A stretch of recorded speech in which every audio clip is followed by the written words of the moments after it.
Gravity is the force that holds us and all the objects around us to the surface of the Earth. It's not something that we can physically see, but we know it's there because if it wasn't there, everything around us, including us, would just float off and be lost in space. Gravity is also different depending on where you are in the universe. In some places, the gravity is so strong that it can crush you into the ground. So it's a good thing we live here on Earth. To solve these problems where gravity is so strong and physics breaks down, we have introduced what we call string theory. So string theory tries to reimagine everything around us as a really, really, really tiny string as the building blocks of the entire universe. So we can use string theory to describe gravity even in these extreme cases. That sounds pretty good, right?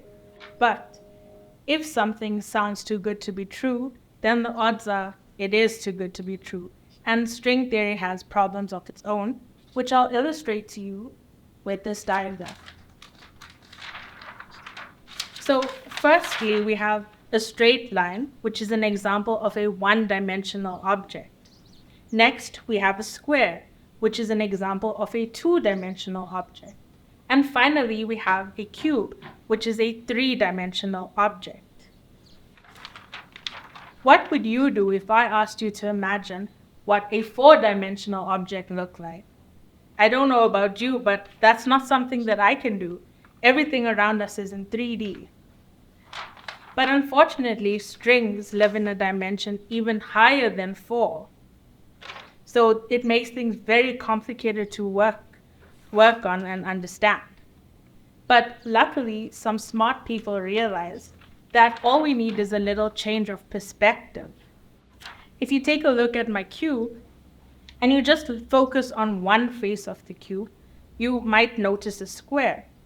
That means we can use what we know about a square to describe a cube.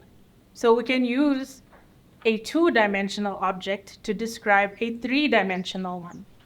In the same way, we can take these large dimensions that the string lives in and make it smaller and smaller until it's something that we can understand and work with.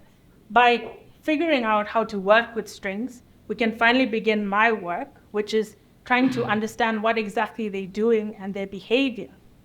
And as a result, we can start to form a complete picture of the universe wrapped up in one theory to rule them all. Thank you.